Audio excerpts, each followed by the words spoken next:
ఉద్యమ పార్టీ నుంచి రాజకీయ పార్టీగా మారి ఆ తర్వాత జాతీయ రాజకీయాల్లో చక్రం తిప్పాలని భావించి అసెంబ్లీ ఎన్నికల్లో బోల్తా కొట్టిన బీఆర్ఎస్లో అంతర్మథనం మొదలైందా? శాసనసభ ఎన్నికల్లో ఓటమి చెందిన 8 నెలలకు పార్టీ పునర్నిర్మాణంపై ఫోకస్ చేసిందా?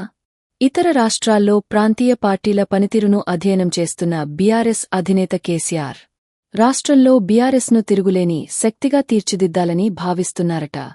పార్టీ శ్రేణుల్లో మునుపటి ఉద్యమ పంథాను నూరిపోయడంతో పాటు రాజకీయ వ్యూహరచనలో క్షేత్రస్థాయి నుంచే శిక్షణ ఇవ్వాలని నిర్ణయించినట్లు సమాచారం.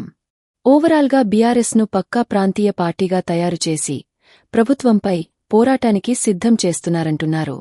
మార్పు మంత్రం జపిస్తున్న కేసీఆర్ ఒకపక్క ఎమ్మెల్యేల వలసలు, ఇంకోవైపు నుంచి తరంకొస్తున్న స్థానిక ఎన్నికలు, అసెంబ్లీ ఎన్నికల్లో ఓటమితో నైరాస్యంలో కూరుకుపోయిన కార్యకర్తలు, ఆపరేషన్ ఆకష్తో తొడగొడుతున్న కాంగ్రెస్ను నిలువరించాల్సిన అవసరం, అధికార పార్టీ తప్పులను ప్రజల్లోకి తీసుకువెళ్లాల్సిన కర్తవ్యం, టోటల్గా పార్టీని పునర్నిర్మించాల్సిన పరిస్థితులు బీఆర్ఎస్లో కదలిక తెచ్చినట్లు కనిపిస్తోంది.